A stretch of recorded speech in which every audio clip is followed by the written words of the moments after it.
In the heart of South Australia, the small city of Mount Gambier stands as a quiet yet intriguing location. The city is famous for its unique volcanic landscape, which includes crystal-clear lakes, vast limestone caves, and mysterious sinkholes. One such sinkhole, known as the Shaft, became a dangerous and fascinating site for cave divers. This cave, formed by the slow erosion of limestone over centuries, stretches deep into the earth, creating a complex system of underwater chambers and tunnels. It was initially thought to be bottomless due to its vast size and unclear depth. Over the years, the cave drew in many experienced divers eager to explore its hidden depths. However, despite its beauty, the shaft hid dark secrets that would soon lead to a tragic disaster, showing just how unpredictable and deadly cave exploration can be. Before we dive into video, please subscribe our channel for more amazing stories. As always, viewer discretion is advised. In 1938, a local farmer working on his land near Mount Gambier made a strange and unsettling discovery. As he was guiding his horses across Thompson's paddock, one of the horses stumbled over something hidden in the grass. Upon investigating, the farmer found a small circular hole in the ground, just a foot wide. Initially, it seemed harmless, but when he peered inside, he realized it went about 20 feet deep and contained water at the bottom. The farmer, worried about the danger the hole posed to anyone walking nearby, began to throw rocks into it. Surprisingly, the rocks vanished into the water, disappearing without a trace, making him suspect that the hole could be much deeper than it appeared. This marked the first clue that something more mysterious lay beneath the surface. Over time, it became clear that the hole was part of a much larger limestone sinkhole, a natural feature formed by the gradual erosion of the surrounding land. The sinkhole would later become known as the Shaft, a site that would lure divers, both experienced and ambitious, to uncover its secrets. By the mid-1960s, the strange sinkhole had drawn the attention of divers. In 1966, the first recorded dive into the cave took place, marking the beginning of its exploration. A diver was lowered 23 feet into the dark, murky waters below. When he touched the surface of the water, he was shocked to discover that the hole led to a much larger underground lake. The chamber was far wider than anyone had expected, stretching out to 56 feet across. What made this discovery even more remarkable was the sunlight that occasionally filtered through the opening above, creating a beautiful blue beam that illuminated the water and the surrounding cave. This natural phenomenon led to the cave being named the Shaft for its narrow vertical entrance and the striking light beam that pierced through.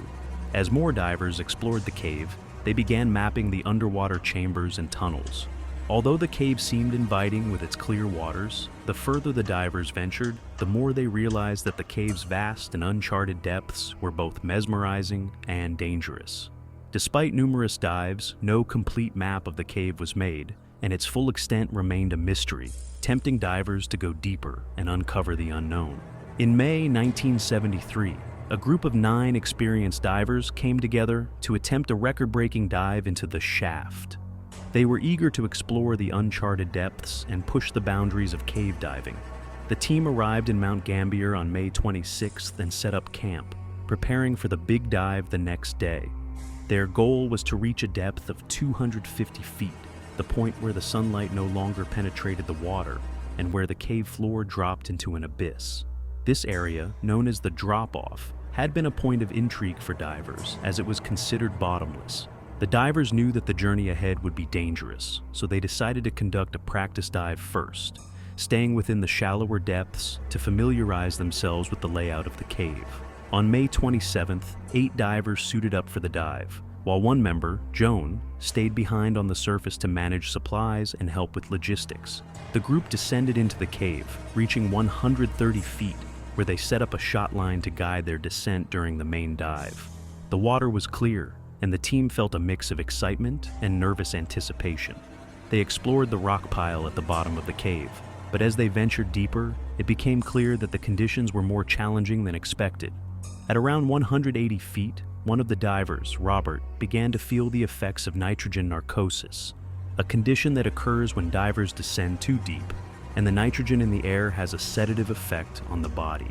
Despite the early warning signs, the team pressed on, unknowingly heading toward the series of fatal mistakes that would later lead to one of the worst cave diving disasters in history.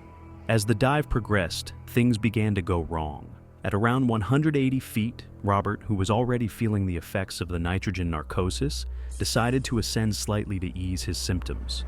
This was a wise move, but it also meant that the group split up. Robert swam back toward the rock pile, while the rest of the team continued deeper into the cave. They were now far beyond the depth where sunlight could reach, and the water grew darker and more disorienting. During this time, the divers were operating on limited visibility, and the increasing depth added to the risk. Despite the difficulties, they pressed on, taking pictures and exploring the strange and haunting underwater terrain. But soon, the real danger began to reveal itself. As the divers continued down to around 200 feet, Glenn, one of the siblings, started feeling the effects of narcosis as well. This made it harder for him to think clearly and slowed his reactions. With his air supply running low and the depth starting to take its toll, Glenn made the critical decision to head back to the surface. He signaled to his sister, Christine, to follow him.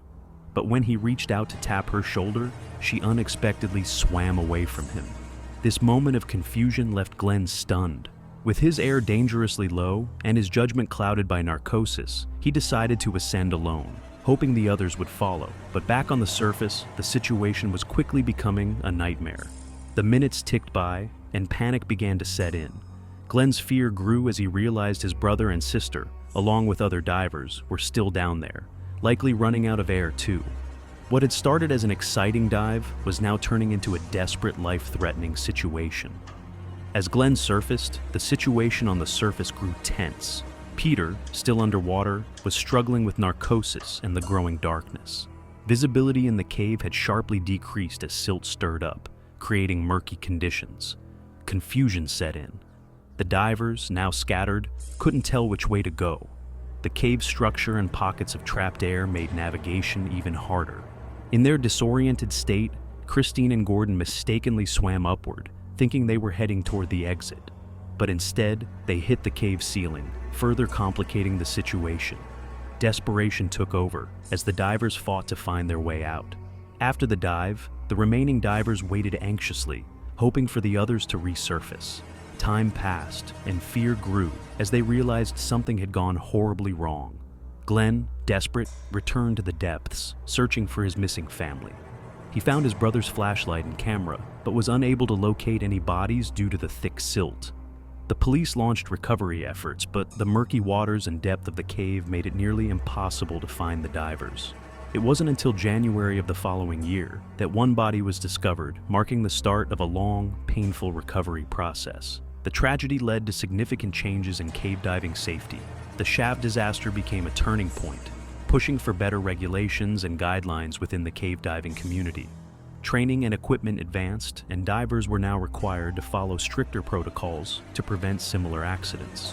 The creation of organizations like the Cave Divers Association of Australia played a vital role in promoting safer practices. While the survivors and families of the victims continued to mourn, the lessons learned from the disaster saved countless lives in the years that followed.